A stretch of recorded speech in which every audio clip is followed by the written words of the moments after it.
Se Lula é um grande mito-maníaco, o seu ministro da Fazenda, o Fernando Tachad, se transforma no Cascatinha. Juro que eu queria só ficar aqui, ó, na pausa dramática. Porque esse senhor dá até preguiça de comentar. Falar bobagem é a normalidade para esse pessoal. Porque Lula é aprovado por apenas 38% da população e é reprovado por 50%, segundo uma pesquisa do Instituto GERP. Revelou, então, esse instituto que a maioria dos brasileiros estão reprovando o governo. A questão da redução do consumo de carne por causa da alta dos preços foi apontada como uma das medidas associadas a uma maior insatisfação. A situação econômica e os preços dos alimentos podem ser fatores que elevam essa rejeição. Lembrando que a carne vermelha no Brasil está subindo por 3 meses consecutivos e uma das campanhas do Lula era que, abre aspas, o pobre voltaria a comer picanha, fecha aspas. Por outro lado, temos também um ministro como Fernando Haddad, que não parece estar na capacidade até cognitiva de segurar a economia no Brasil, porque inclusive vamos dar uma olhada como hoje o Haddad se comportou durante uma entrevista que concedeu à CNN Brasil. Vamos ver. O que está acontecendo, ministro? De setembro para cá, o governo parece ter perdido a rédea. O que vocês falam, a população não acredita, vide a crise do PIX. O que vocês fazem, o mercado financeiro não acredita, o investidor não acredita, vide taxa de juros que o Tesouro está pagando para financiar a dívida. O que está acontecendo? A crise de confiança escalou para a credibilidade. Como é que vocês vão sair disso? Bom, provocativamente vou te responder. O que vocês fazem, a população também não acredita. Porque vocês ficaram aqui a semana inteira dizendo que era mentira a questão do PIX. E a população preferiu acreditar no mentiroso. Mas a política pública não é nossa, ministro. Ou seja, Haddad chamou a CNN e a mídia como um todo de inúteis. Não sei o que você acha, Fabio, começando com você. Como definir essa entrevista do Haddad? Lembrando que depois da entrevista o dólar voltou a subir e as taxas de juros também voltaram a subir. E o que você acha dessa pesquisa que mostra que 50% dos cidadãos, né, brasileiros reprovam o Lula? Bom, primeiro vou começar pela pesquisa, né? A gente tem que entender que essas pesquisas são, como sempre, né, meia enviesadas, ou pelo menos um pouquinho. Então, se já está ruim até nessas pesquisas, imagine a realidade disso aí. E o pessoal do governo tem esses números. Então, por isso, aí eu vejo que Haddad está bem irritado, deve ter tomado um belo pito, né, daquele que também usa um chapéu, mas sei lá por quê, e desconcertou. Nessa hora eu fiquei bipolar, né? Eu falei, pera um pouquinho, torcendo pro Haddad momentaneamente, porque também foi interessante o que ele disse para jornalista. Vocês passaram a semana inteira, né, defendendo que era fake news, não sei o que, jogou na cara dela e ela voltou com aquela cara de cogumelo. Mas assim, o pior de tudo é que depois eu continuei vendo a programação da CNN, até pra, né, porque é o nosso trabalho, e eles continuaram no passapanismo aí para o Lula, mas não deveriam, né? Não deveriam, por diversos motivos. Mas ficou claro, gente, um racha monumental. O Estadão trouxe aquele texto, né, dizendo que o governo Lula acabou. Quem sou eu para duvidar do Estadão? Né? E agora também, eu me vi no Haddad quando ele falou isso, mas também eu me vi na jornalista, quando ela falou diversas coisas que é verdade. E aí, olha, não é descolado, mas aquele diálogo que nós colocamos, ou melhor, aquele monólogo que nós colocamos do Lula, logo no começo, que atrapalhou sua noite, meu senhor e minha senhora, eu sei, é insuportável ouvir o Lula, mas o que ele falou? Até anotei aqui, ó, imprensa castrada, sindicalista castrado, eles mesmo tendo apoio da extrema imprensa, o Lula tem a cara de pau, né, de dizer que são castrados. Castrado é aquele que deveria estar no aviãozinho, indo para a posse do Trump, porque foi convidado, e não está lá. Isso sim, é um bom sinal, né, de ser castrado politicamente. Pois Serrão, a questão da Fabi, interessante esse ponto, porque o Haddad parece que está cobrando serviço, né? Porque assim, o jeito que ele fala, ninguém acredita em vocês, me veio a pensar, pô, a gente está botando milhões de reais, centenas de milhões de reais via Secom e ninguém acredita em vocês.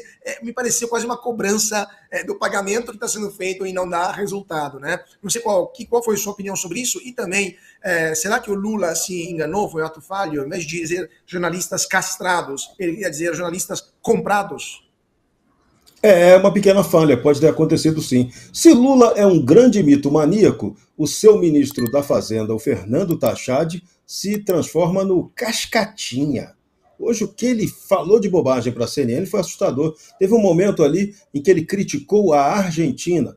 dizendo que o desempenho econômico brasileiro é muito mais sólido do que o crescimento da Argentina, do que a situação econômica de lá, que vem sendo revertida do caos para um estado de melhoria pelo Javier Milei. Então, o Haddad está em outro planeta. E nesse episódio específico da Instrução Normativa da Receita 2219, o Tachad foi, dentro do governo, responsabilizado por não ter promovido um debate sobre a real intenção dessa medida e por nem ter explicado direito para que ela servia. Claro, todo mundo sabia, ela servia para controlar. O objetivo dela era atacar exatamente a turma da economia informal. E agora a Petelândia vem inventando a história que o objetivo da medida era combater os criminosos, que o PCC tem que agradecer ao Nicolas pelo que ele fez. Meu Deus do céu, o PT se supera em contar mentira. E o Tachad não tem política econômica, o negócio dele é só arrecadar para cobrir o rombo da máquina pública e para sustentar a companheirada no poder. Então, essa falta de política econômica consistente é que está matando o Brasil, porque não tem credibilidade. E quando o governo perde a credibilidade, é ladeira abaixo. A popularidade de Lula reflete isso. E algumas pesquisas aí, Mandrake, vão dizendo até que Lula, com 35%, hoje seria o favorito à sucessão no Palácio do Planalto. As pesquisas estão em Nárnia, né? Não é possível. Pois é, consta, essa questão do Serrão, né? Ou seja, o Haddad, que deveria ser a pessoa mais lúcida, pelo menos mais preparada, né? Dizem, mais inteligente entre a turma do governo, que fala barbaridades como essas, né? Mas, e depois a gente se surpreende porque o dólar voltou a subir, os juros também, né? E as perspectivas econômicas estão cada vez piores para o Brasil. Mas eu queria te perguntar, além do comentário econômico, queria um comentário político, uma pesquisa que mostra como 50% dos brasileiros estão descontentes com Lula, não terá um efeito, não é uma bomba política em relação a um governo que está fazendo mudanças ministeriais e que deverá enfrentar mais 2 anos governando sem ter apoio parlamentar e tendo que aprovar alguma coisa. O que você acha que vai acontecer até 31 de dezembro de 2026? Eu não consigo ver outra tendência além de aumento de desaprovação do governo. É um governo muito incompetente. O PT tem uma grande concorrência acirrada por mediocridade, né? O Haddad tem que virar o ícone da responsabilidade fiscal. O João Moedo, alguém ainda lembra dele? Aquele que fundou o Partido Novo e graças à ação de gente decente dentro do partido expulsou ele lá de dentro. Ele disse que o Haddad é que representa a racionalidade e a responsabilidade dentro do governo. Quer dizer, quando o Haddad vira o símbolo de responsabilidade e racionalidade, é porque acabou, né? Imagina uma coisa dessa. Aliás, no embate dele com a imprensa, é o único caso ali raro de que ambos têm razão. Né? Ninguém mais ali tem credibilidade alguma perante a população. O ponto, Cauti, que eu, pelo menos, me questiono, que é o que tira um pouco o sono, é o seguinte: a gente vê a tendência da economia, a gente vê a equipe, o mapa de voo, o que eles vão fazendo, eles dobrando a aposta, eles indo para trás de meme, indo perseguir com o Ministério Público e a AGU, que virou instrumento de advocacia particular do Luiz Inácio Lula da Silva, né? Perseguindo o Nicolas e companhia, censurando redes sociais. Eles vão dobrando a aposta a cada semana. A minha única dúvida, para ser sincero, é se dá tempo da população acordar e descobrir a força que tem para parar o Lula antes que ele pare o Brasil, ou seja, um impeachment, porque todo mundo fica apostando em 2026, essas coisas, pode ser tarde demais. Esse é o único ponto que eu tenho dúvida, porque tirar o Lula e o PT é fundamental. Mas o Dirceu também não está dormindo no ponto, ele sabe o que está acontecendo, ele sabe o que aconteceu no verão passado com a Dilma. Então eles já cantaram a pedra. Ganhar a eleição é diferente de tomar o poder. Na Venezuela, o companheiro deles tomou o poder. E não tem economia ruim que tire agora. Em Cuba, há 60 e poucos anos, o companheiro deles tomou o poder. E não importa a economia ruim. Então, meu medo dá tempo do Brasil usar instrumentos semidemocráticos ainda respirando por aparelhos para tirar o larápio, ou eles já vão ter cooptado tudo, calado a população, cooptado Forças Armadas e comprado as quengas de aluguel disfarçadas de jornalistas. Terminamos hoje com um pouco de leveza, porque a Rede Globo registrou a sua pior audiência da história no mês de dezembro. uma queda que reflete a perda de espaço para outros formatos e plataformas de entretenimento. O influenciador destacou em vídeo um dos modos que os artistas, em detrimento das próprias condições, dão preferência para os ganhos financeiros, e o deputado federal Carlos Jordi destacou em comentário que isso é bastante cômico, é bastante irônico, e o que eles não fariam para captar dinheiro, mas ele se referia a um vídeo que mostra como os artistas da Globo pisoteiam até suas próprias convicções para ganhar dinheiro. Vamos dar uma olhada, então, nesse vídeo. A linguiça defumada Perdigão voltou. Ainda bem, afinal foram 10 anos como a mais vendida. Bom, se ela foi a mais vendida por tanto tempo, é porque é uma delícia. Se é uma delícia, é óbvio que é a minha preferida. Por isso o feijão lá de casa só pode ser com ela. A linguiça defumada mais vendida do país por 10 anos, só Perdigão tem. Eu sou vegetariana desde os meus 13 anos. Tem 40 anos que eu sou vegetariana. Caramba. Pessoal, vocês acreditam mesmo que esses artistas estão dedicados a combater fake news? Vocês acreditam que grande parte da televisão aberta estão aí dispostos a combater fake news? O vídeo do Nicolas foi uma amostra. O que esse pessoal sente falta é ali do monopólio de manipular a população. Eu queria saber o que a Angélica e o Luciano Huck têm a dizer sobre essa propaganda. Bom, segundo o deputado Carlos Jordi, abre aspas, se fizeram isso por causa de um comercial de linguiça, imaginam que não fariam por milhões da lei Rouanet, apoiariam até o capeta por dinheiro. Jorge Serrão, fecha aspas. Jorge Serrão. Angélica vegetariana, Luciano Huck é judeu. Não me parece que os judeus comem linguiça de porco, né? Pelo menos não os judeus que eu conheço. Como é que é? Se para a linguiça eles fazem isso, como é que fica com a lei Rouanet? Olha, o pior de tudo é que a Globo está tendo queda de audiência crescente porque ela vem perdendo aquilo que o meio de comunicação não pode perder: credibilidade. E o assustador para eles é que isso acontece exatamente do ano em que o Grupo Globo está completando 100 anos.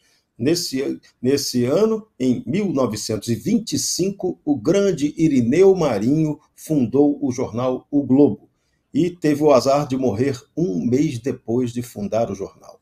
A história desse cara, o esforço dele para fundar o jornal foi algo assim impressionante. A contribuição que naquela época ele deu para a imprensa brasileira foi fundamental. E hoje o que a gente está vendo na Globo, ela agride tanto a tradição do próprio Irineu Marinho, na sua concepção originária, quanto do próprio Dr. Roberto Marinho, filho do Irineu, que o sucedeu depois, que criou a Rede Globo aos 60 anos de idade e que montou esse mega império de comunicação. Então, o problema da Globo hoje não é apenas a concorrência das redes sociais e dos novos meios digitais. Não, é credibilidade.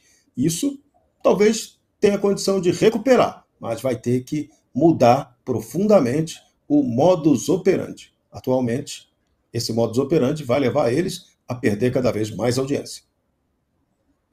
Fabi, você concorda com o Serrão? É reversível essa situação de perda de credibilidade? Ou a Globo já se condenou à irrelevância e não tem mais volta?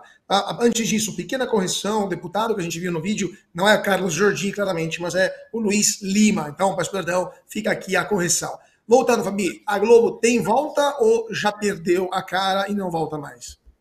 Bom, se os brasileiros tiverem consciência do mal que essa emissora faz ao Brasil, né? Antigamente não era assim, gente, não era. Era realmente até bem legal. Teve, nossa, quantas séries, novelas, né, a dramaturgia brasileira foram ressaltadas sem essa coisa de lacração, era muito diferente, né? Depois, com o tempo, eles foram realmente caindo para esse lado e agora eles jogam contra o Brasil. Eles vendem um Brasil que nos faz mal para o exterior e também aqui dentro eles vendem um Brasil que também nos faz mal, né? Ele existe. E ainda querem disfarçar que não tem algum tipo de aliança com Lula, com PT ou sei lá quem, quando a gente sabe que tem. É difícil você ver uma notícia do Grupo Globo e não ser enviesada. Então, não sei se o brasileiro perdoaria, não, né? Ao contrário de outras mídias que até vejo que tem ali um certo perdão se voltar a ter uma programação que seja pelo menos mais assim, equilibrada, né? Não precisa ficar essa guerra tão diferenciada e nunca dando espaço e sempre demonizando os próprios brasileiros. Eu vou dar um exemplo aqui, eu vou personalizar. Daniela Lima, quanto que ela zoou de nós brasileiros no ano passado, né? Então, assim, são coisas que vai além, né? Se supera. E, infelizmente, quem cuida de marcas no Brasil deveria saber que brasileiro é um povo que não esquece. Pois é. Quem não esquece também é o presidente Lula, que chama os governadores de ingratos e exaltou o acordo sobre as dívidas. Durante um discurso, Lula criticou governadores, chamando-os de ingratos após a negociação no acordo das dívidas dos estados, um pronunciamento que foi marcado por autoelogios à sua própria gestão. Vamos ouvir depois os comentários. E os governadores, que são 5 maiores, que devem mais, que são ingratos, porque deviam estar agradecendo ao governo federal e ao Congresso Nacional. Alguns fizeram crítica porque alguns não querem pagar. E a partir de agora vão pagar. Fabi, 2 minutinhos que estamos encerrando o programa. Sua opinião sobre o Lula, essa raiva e essa autocelebração do presidente. Juro que eu queria só ficar aqui, ó, na pausa dramática. Porque esse senhor dá até preguiça de comentar. Pessoal, eu vi aqui no chat alguém falando, a Fabi falou que, né, que o Lula bebe água que o passarinho, né? Pois é, verdade, eu não aguento, eu não tenho nem paciência para ver, mas o que ele está fazendo? Ele está jogando para a plateia porque ele acha que ele vai encontrar algum eco que vai achar legal isso que ele está dizendo, certo? É óbvio que todos os estados têm dívidas, aliás, tem dívidas inclusive pela questão de precatórios, que nunca se enfrenta essa questão de uma vez, então a gente sabe que precatórios são produzidos todos os anos, as dívidas vão se acumulando todos os anos, então os governos e munícipes ficam devendo ao governo federal todos os anos. É o famoso centralizar tudo. E ele está achando pouco, ele quer mais. A PEC lá da segurança fazia o quê? Centralizar mais poder ainda em Brasília. É modus operandi isso, não é modo de governar, né? Isso é como se faz de forma, ao meu ver, criminosa, um governo que quer tirar, né, a renda do próprio Estado, por exemplo, que, né, produz aquela renda. Dou aqui exemplo, nem vou falar de São Paulo, Rio Grande do Sul, né, um estado que foi altamente produtivo e, pelo que teve, não recebeu de volta quando precisava, inclusive, perdão da dívida para poder sobreviver. E agora ele vem pagar de galo aí, ele é responsável por grande parte dessa crise. E ele, Lula, pessoalmente, é responsável por o Brasil dever de tantas formas diferentes. Ele não é nada mais do que os governadores. Se os governadores estão devendo, o governo brasileiro também. Jorge Serrão, sua opinião sobre essa fala do presidente Lula? Fala catastrófica, ela é a constatação da morte do federalismo no Brasil. Aliás, federalismo que nunca existiu direito. O Brasil proclamou a república, derrubou um império próspero num golpe militar e nunca proclamou essa república de verdade. Nunca implantou aqui um federalismo real. E a coisa vem se agravando cada vez mais. E agora o PT, com seu modelo centralizador, que quer criar um Brasil soviético, vai agravando cada vez mais essa questão. Então, o que o poder central quer, e vai conseguir com a reforma tributária, é deixar os estados e municípios de joelho perante a União. Isso é um projeto para quê? Ou para fragmentar o Brasil, ou para entregar o Brasil para outras nações, como a gente já sugeriu aqui, o risco de chinesização do Brasil. É risco concreto e objetivo, e com o patrocínio do Partido dos Traidores. Esse que é o grande lance. Então Lula, quando ele faz esse discurso cínico, ele não diz que a maior parte desse endividamento foi também incorporado nos governos do PT, na sua corrupção, na sua roubalheira sistêmica, nas obras que nunca eram concluídas, mas eram superfaturadas. Lembra da Copa do Mundo? A gente está cheio de obra da Copa do Mundo de 2014 que sequer terminou. Quem podia até falar sobre isso muito bem é o vice Geraldo Alckmin. Alckmin, fala do metrô da linha 17, fala dali da conclusão do Rodoanel Norte. Você era o gestor aqui e agora está do lado lá de Stalinácio, né? Fazendo esse governo deplorável que o Brasil está sofrendo. É nota -13 e vamos embora que o tempo acabou. Eu queria ficar um pouco na área econômica e política e queria pedir um comentário semissério, né, ou agridoce para os meus comentaristas de plantão, porque o sobrinho da ex-presidente Dilma Rousseff, Pedro Rousseff, vereador lá em Belo Horizonte, decidiu nos presentear com mais uma pérola de suas produções no Twitter, que mereceu não apenas a nota da comunidade, mas também o público ludíbrio, porque o Pedro Rousseff escreve que o presidente Lula acaba de sancionar, tudo em caps lock, porque sabemos, eles tem que explicar melhor, né, tem que fazer entender melhor, né? Acaba de sancionar a regulamentação da reforma tributária, carne, arroz, feijão, leite, pães, o café, açúcar, e sal terão isenção de imposto de renda. Vitória do povo brasileiro. O detalhe é que nenhum desses insumos compila a declaração de imposto de renda uma vez por ano, porque são objetos e não seres humanos. No caso, seria no máximo o IVA. Fabi Barroso, um comentário rápido sobre essa pérola do herdeiro da nossa presidente, herdeiro biológico, da nossa presidente Dilma Rousseff. E será que Rousseff, então, está comprovado, é algo hereditário? Comprovadamente. Essa é a tese, né, da grande, ou melhor, a teoria da grande tese que o fruto não cai longe da árvore. Ou melhor, você vê a árvore pelos frutos. Então, olha que a árvore, né, mãe aí da Dilma acabou dando, né? E gente, o meme vem pronto. O Joaquim Teixeira aqui só precisa pôr a cara dele, não precisa falar nada, né? De publicar nas redes dele. Depois a esquerda fica falando que nós somos organizados. Não, eles apelam, gente, não dá. E olha que eu acho que esse também deve ser um dos casos que é o tipo de homem adulto que se passa por garoto. Eu sei que não deve ter a idade do Lindeberg lá, que quis passar de, né, jovem como o Nicolas e tem 55 anos, mas também, né, tá se passando aí de tonto. Então, olha, é incrível, esse pessoal tem pior do que Dilma, né, no nome aí, Rousseff, ele tem também a síndrome de Peter Pan. Pois é, Jorge Serrão, seu comentário também, está dando uma olhada. Esse cara foi eleito vereador de Belo Horizonte, lá em Minas Gerais, 17.595 votos. Como que você avalia aqui? O Pedro Rousseff, que não é a primeira vez que passa vergonha nas redes sociais, inclusive ele é famoso por ser divulgador de notícias falsas também, conseguiu se eleger lá em Belo Horizonte como vereador da cidade. Isso acontece, né? O PT tem alguma força, o nome da mãe dele lá ainda tem adeptos, seguidores dela. Então, isso acontece. E ela hoje é uma pessoa poderosíssima, presidente do Banco dos BRICS. Poderosíssima, trabalha na China, trabalha para a China, já recebeu medalha lá do Partido Comunista Chinês, alta honraria. Então, falar bobagem é a normalidade para esse pessoal. A gente não pode aceitar que isso aconteça, que essas fake news que essa turma espalha sistematicamente se tornem aí verdades sendo reproduzidas e eles acusando a oposição de fazer exatamente o que eles fazem, ou seja, contar mentira o tempo todo.